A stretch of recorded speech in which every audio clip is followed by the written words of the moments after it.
Experience gives you a lot more inputs while building something in hospitality industry. Today we have Jake here to share his personal experience.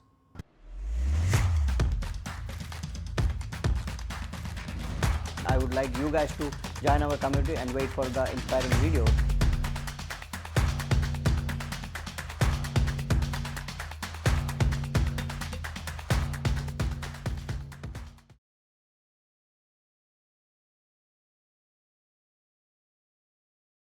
Hi Jake, how are you? I'm good, thanks. Yeah, we are so happy to have you here today. So we wanted to know more about your story. So let's start. Can you tell me what are the business you own in Australia? I've got this one is called Jack and Bones Island Bar. It's got an island feel to it. I've got another bar in Chapel Street in Prahran.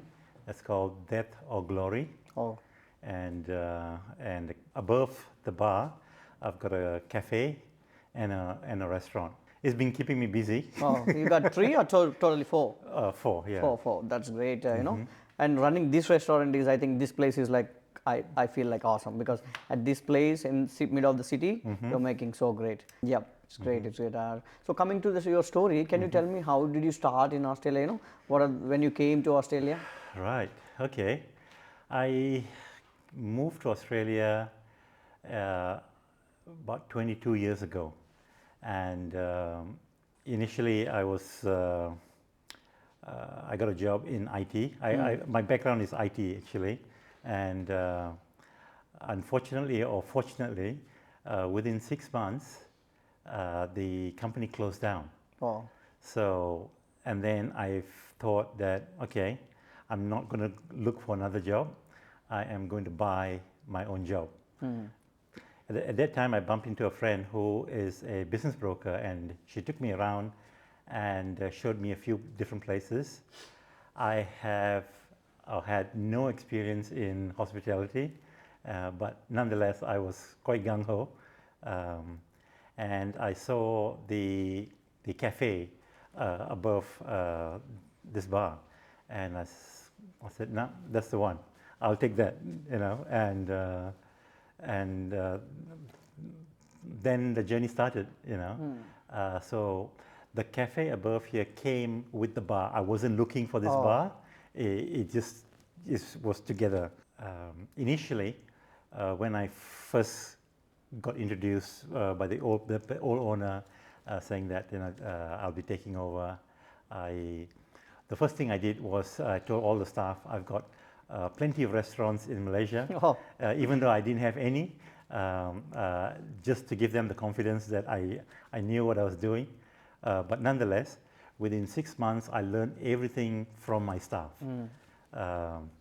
And things were up and down and up and down. And after a while, things settled, and then I started doing okay. I've slowly figured out, you know, what are the things you need to do and you need to avoid, and what kind of staff to hire.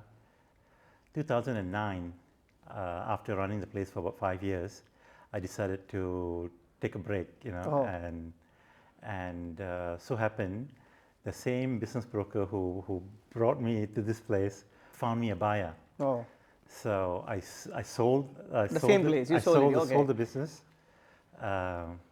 and I took a break. The gentleman I sold the business to, he was having trouble running it.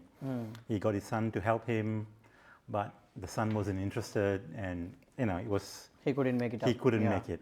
Then he got in touch with me to say, "Can you come in? Can you give us a hand?" I said, "Yeah, that's fine. I'll come in and tell you all the things to do and, you know, how to improve it." After how many years he asked you for the help? Maybe like After about a year. yeah, Just after 1 year, and business was just going down. down. Okay. And he said, no, he was already in trouble.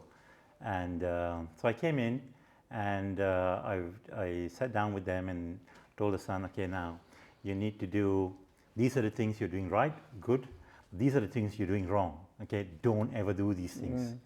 And the next time I came back, he was doing all the things I told him not to do. Same thing repeating, huh? So, long story short, after another year, he begged me to say, can you please take it back? Yeah.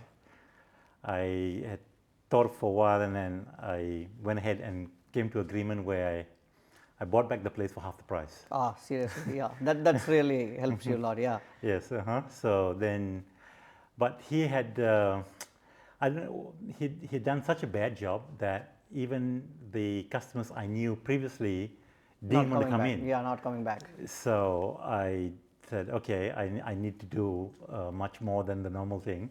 So we changed the name of the cafe above, did a bit of renovation, and then for 1 week we were giving free coffee. Oh, that brings back all the people, yeah. And then we got everybody coming back for free coffees. And then after that, it was, That's smart move, actually. It was good again. Yeah. So straight away, within 1 week, I got everybody back. So the cafe has been running well from 2011 when I took it over. And the bar was again, up and down. So it was a really clean corporate bar. And it was running for about 10 years already. And we thought, okay, we need to do something with this place as well. So we moved from a clean corporate bar to right the other end, to rustic graffiti on the wall. So we had an island bar feel. Yep. And created Jack and Bones Island Bar. So we did this slightly differently in the sense that we didn't shut down and renovate it, because we ourselves didn't know what we want the look and feel to be. We did it ourselves over the weekends, and bit by bit over a period of 6 months, got the place done. It took 6 months? Yeah. Long. So it was still running. Oh, so, okay. Yep. On the days that we weren't operating, we would come in and do some work, work. So we kept doing this work for about 6 months, and then got some sponsors to get some graphic artists to come in and do this graffiti on the wall. We got the place going, and my manager that helped me the most in converting this place, once everything was in place, and then he told me, I like doing this, creating something new, creating something from something very different. Yep. I said, shall we get another one? Yeah. And then you can, I'll let you do it. We can do it again. So, and he was so happy and eager. So then we slowly looked around, and then we found this bar in Chapel Street. Chapel Street. So we took it over. It was a seafood restaurant. Yep. We took it over and then converted into bar again. A bar. Yeah. But I feel that running a bar in Chapel Street is really hard thing, That's like, the bar in Chapel Street is slightly different than the city. In Chapel Street, you have a lot of residential area. people, So with residential area, the locals will come and come to the bar for a drink and a bite of dinner and so on. So you get a different crowd and different feel. Whereas in the city, it's a slightly faster pace, corporate. So we get a good variety of people coming in. Generally during the week is mainly office crowd after work. And in the weekends, all depends on what's going on in the city. It took us a long time to come out of COVID, especially the CBD. Yeah, how did you deal that time? I just wanted to ask you those things, COVID was really, really hard because, as you know, Melbourne had the longest lockdown in the world. So the CBD was completely shut down. And every time they shut down, as a restaurant, all your fresh produce in the bin. Yeah, I know. And you shut down for, some was 2 weeks, some up to a month. And then we reopen, fill up the fridges again, and before we know it, it's locked down again, and everything out in the bin again. So that was challenging and really hard. After COVID ended and the place opened up, then slowly, things got better. Even though the first year was still very, very hard, especially in the CBD, where a lot of people were still working from home. Yeah, I know. 80%, not even 80, 90% people, after 2 years, they're still working it from home, yeah. Even today. So COVID was really, really challenging with places, with with everything shutting down and nobody coming in the city, there was no chance of even doing takeaways because there was nobody around to wanting to buy anything because everybody was in the suburbs, and those businesses in the suburbs were doing very well. So, but now slowly it's balancing out again, and we're doing good again. Yeah, super. I was like very fascinating by listening to you. But I want to just know something else. You told that you got no experience, but you told that you got all the experience for the staff you hire. How did you deal those things? Because it's pretty very very interesting. Because without knowing something, you just bluffed it that I know something. It's very hard to really make people believe that. The good thing is that when I took over the business, I had all the staff that came with the business. So I went to each section and picked up what they were doing, and by observing, asking questions, but asking questions in a way that that doesn't sound as though I don't know. It's just how about doing it this way or that way, and it worked. I picked up really quick, and things moved on well. How many staff you got totally? Currently, for all the restaurants. With all the restaurants, I've got about 20 staff. Yeah, that's fine. That's pretty good. How are you dealing with these stuff? Because in Australia, like rules are pretty higher and strict because everybody want PR. When they get high paid or somebody tells that they'll sponsor and they'll just fly away. So how you are dealing with these staff?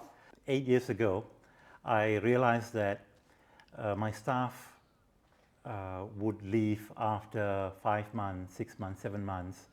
They would leave. Nothing to do with the place, is that because we follow the award rates in pay, so pay is about the same whether it's this restaurant or that restaurant, and this bar or that bar. So I figured that one way is to pay them much more, but then it's a challenging option. What I did was at that point in time also there were a lot of students coming into Australia into hospitality sector. So I hired two, and soon realized that they are hardworking students because they wanted to earn enough money to pay their fees, and if some of them were really working hard, they were sending money home. So at that point in time, I figured that if I were to sponsor these students and train them, because they didn't have much experience, I would be able to train them exactly the way I want them. You wanted, yep. And it would take them about 3 years for the experience, and then they would be eligible to apply for PR, and then by the time they get their PR, it's another 2 years.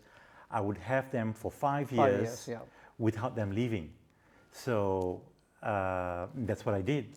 It has worked really well for me because I've trained them. I know over the years you keep tweaking and and you get it right, and then they're so grateful for what I've done for them, they decide to stay. So it just it's a mutual benefit, I suppose. Not only mutual benefit, I feel that it's like all mentoring, take caring of your staff who are working for you. That really matters because that supports us to grow our business. Yes.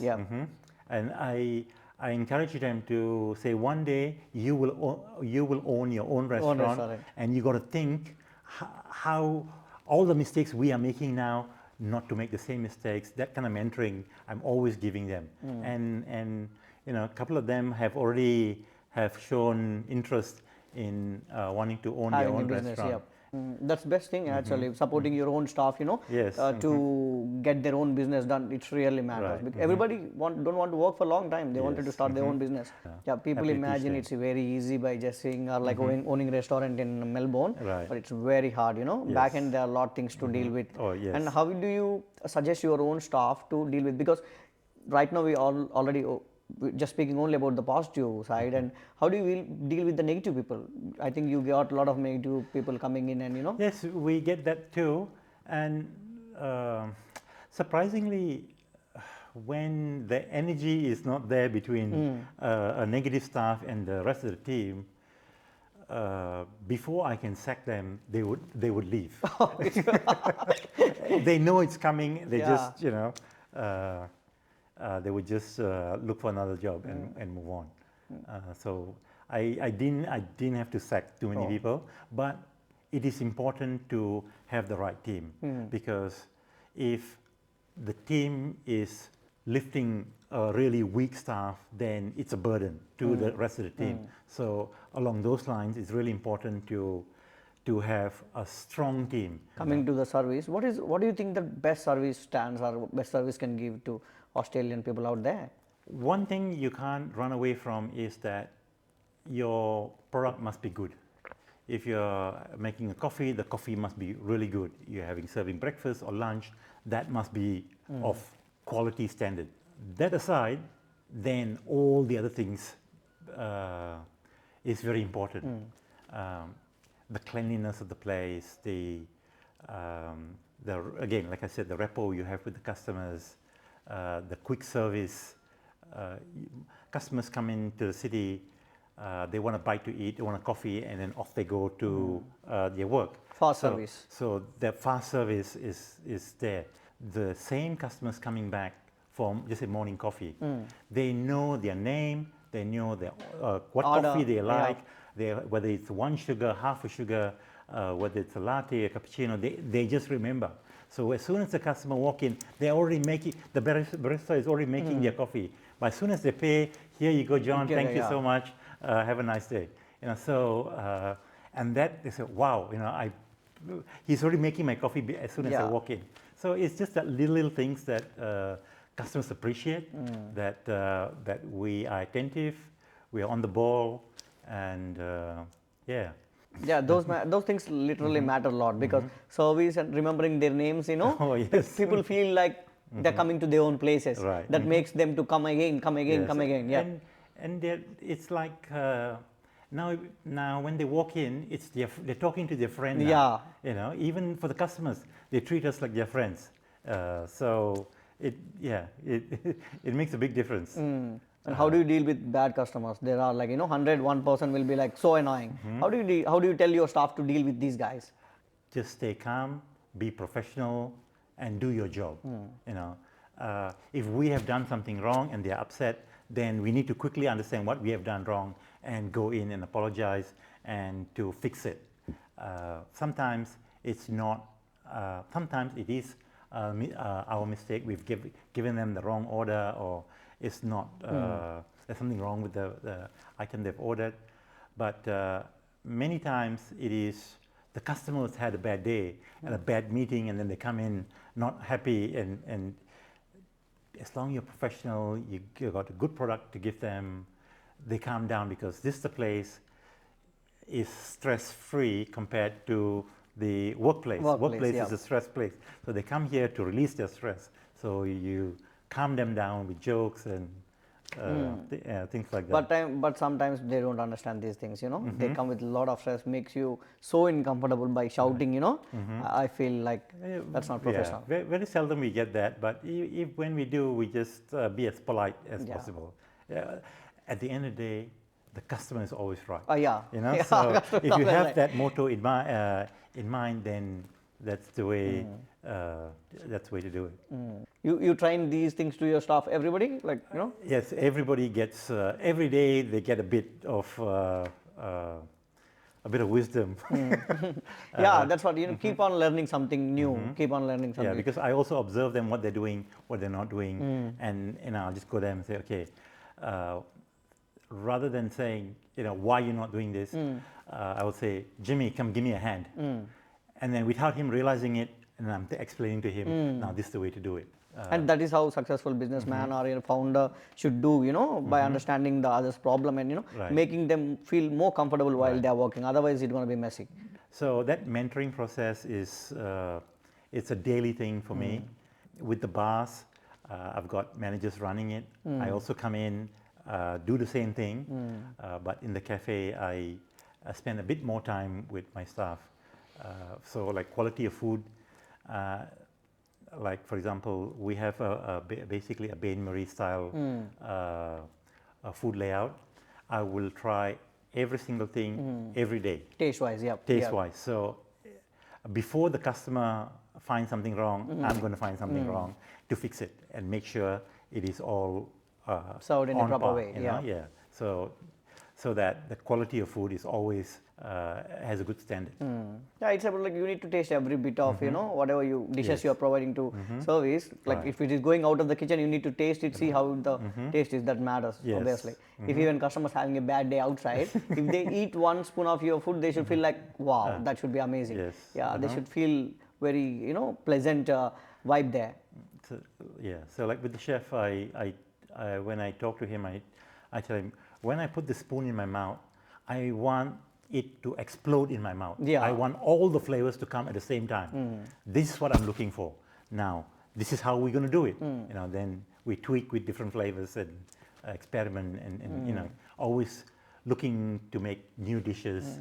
It has been also a journey for me in the sense that never thought I will end up in hospitality and right in the middle of it and looking at food in a different way and looking for different flavors and looking for new items to always add to the menu or replace or so it's a journey. You until after 20 years you still make mistakes, so it's just part and parcel of working in this environment. Learning process. It's always a constant learning process. And running business from 20 years in hospitality industry, it's really bit challenging because every day you get new things and because everything will be structurally changed, government rules will be changing, people will be changing, the people we are serving, what type they need, we need to have everything in hand, otherwise it's going to be very hard to, and what are the things you observed from the past 20 years in the business industry change extremely? The palette of your typical customer has also changed over the years. Initially, it was just very Aussie, modern Australian flavors, British, Greek, Italian, and that was it. And then over the years, you got Chinese cuisine come in, Indian cuisine come in, Thai, and many more. So and as customers start trying these different restaurants that are popping up everywhere, their palate changes and appreciate new flavors. Coming to the point, what do you suggest? Right now people are missing a lot of things in business. If somebody wanted to start a business new, what are the best suggestions you can give from your experience? Oh boy, okay, it's not one suggestion. It is because to own and to run your own business, there is a lot of things that you got to learn. The operation side, there is a whole lot of things, and then at the back end, it is the tax, super, payroll, things that you also need to know. Every year, the government update the Fair Works rate, so you got to be on top of that. Most software packages these days do it for you, so that it's already, the updates are there, and then you just carry on. But at the end of the day, it is your responsibility. And in terms of business, whether it's a restaurant or a bar, then with a restaurant, then you are dealing with that many more produce, fresh produce, which you got to maintain it, manage it well, order the right amounts so that it doesn't go in the bin. And whereas in a bar, it's slightly more different. Most of your expensive produce items that you're selling is all in bottles and never go bad. So again, so which business you do, there are things that you need to really look at and keep a really important. The other thing is that for restaurants, there are produce that come in season and the price drop, and you've got to take advantage of that. If you try to do something that's not in season, you'll be paying double the price to do that one dish. So again, that's not smart, Anything that the supply drops, the prices go up. Any reason for the price to go up, the price will go Yeah, up. I know. Yes, so that's more of the back end, how you operate the back end, choosing the menus correctly, depending on the seasons. At the end of the day, it is how do we get customers walking into your restaurant? How do they? So then today, social media is really important. You got to take full advantage of social media to promote your business, so that people are aware of your business and are attracted to it. Yep. Whether it's a small discount or whether it's a delicious looking plate that they see online. Every year I would review my prices, talk to different supplier, and compare prices, and then find that some suppliers, after supplying you a while, the price tend to creep up. Yeah, I know. They slowly increase the prices. Yeah, so if you're so busy, you're not even looking at care, that. yeah. You just pay the bills, and then but after a while, you say, where's the money going? So checking that they are paying the right prices for your produce is really important. Whether it's meats, again, Fresh it can goods, fluctuate between a good 20%. Things that you look at at the end of the day, it's really important to bring your cost of goods as low as possible. Wastage is another one, that not only the kitchen but also front of house. Always looking at what are we doing wrong? Why is the bin full of food? Yeah. So these are little things that. How do you track the wastage? Actually, that was like I want to know. It's just on site, because I'm on site all the time. Your eye is also what's going in the bin. Not only what's they're cooking and the taste. The eyes is everywhere.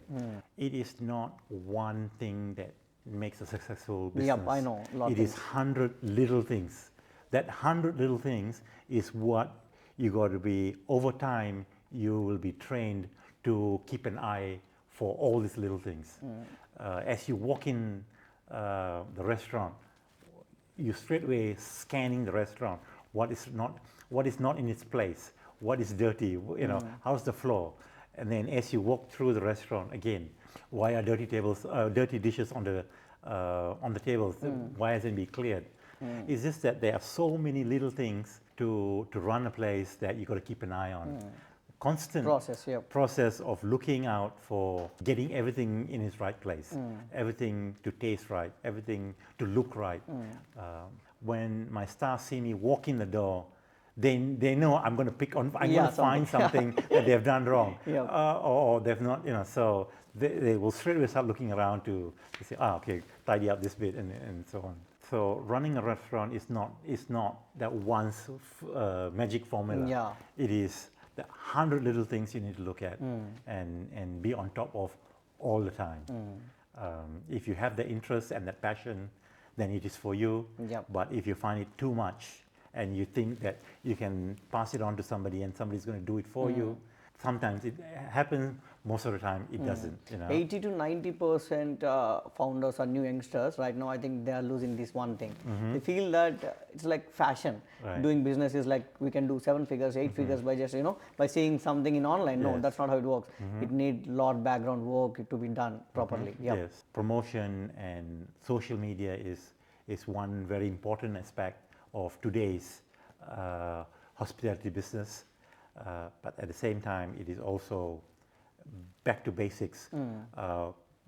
Good food, good drinks, quality of service, that always have to be really important. On the top of the list. Social media plays only one part of role, but others are like all the service, product wise. You can have the best social media, but when somebody comes in and they're not happy with the food, then, they'll never come back. They'll never come back. I know so. that.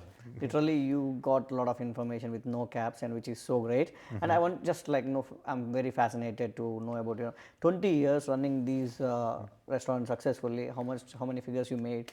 I just want to know these things. It's currently we do about 7 figures sales every year, so which is good in the sense that most importantly. Where it goes is rent, wages, cost of goods. Over the years, wages have crept percentage-wise. It's Increasing, creeping increasing. up bit by bit by bit because our wage in Australia is really, really high compared to many other countries around us, even worldwide. So that's a big challenge in running a business like this. Because we follow the award rate, so it is what it is. But where then we need to turn around to see now on we stagger our staff. We don't need everybody coming in at 7 a.m. in the morning. So only 2 coming in, setting up a bit, and then the rest coming later. Same with the bar. 1 come in, 2 come in, set up all the bar, and then you get the rest of the staff coming in. Try to maintain a good level of staff level so that you can still operate effectively, but not wastage, because wage is the biggest. Yeah, when you need people, you wanted to get in, otherwise you just... Even during the day, whether it's the cafe or the bar, there will be a time when it's busy and then it quiets down and then it gets busy again. So when it quiets down, that's the time the last thing you want to see staff is start chit-chatting or or not doing anything. That's when it's so important to restock and get everything ready to go again for the next rush. So in a cafe, you go through your breakfast rush and then it quiets down between 11 and 12. It's really quiet, and that's when the staff get to take their break. They have their lunch, and we put away the breakfast stuff, get all the lunch stuff out and display, and before we know it, it's lunchtime and we're getting another rush of lunch crowd coming in. Managing staff times and utilizing the downtimes effectively is really, really important. Yes, obviously. And can you share me, if somebody wanted to start a business with you right now, so what do you look in them? Somebody with lots of passion and lots of drive. Want to be on top of everything, because that energy for a person to run a business, it needs to be there.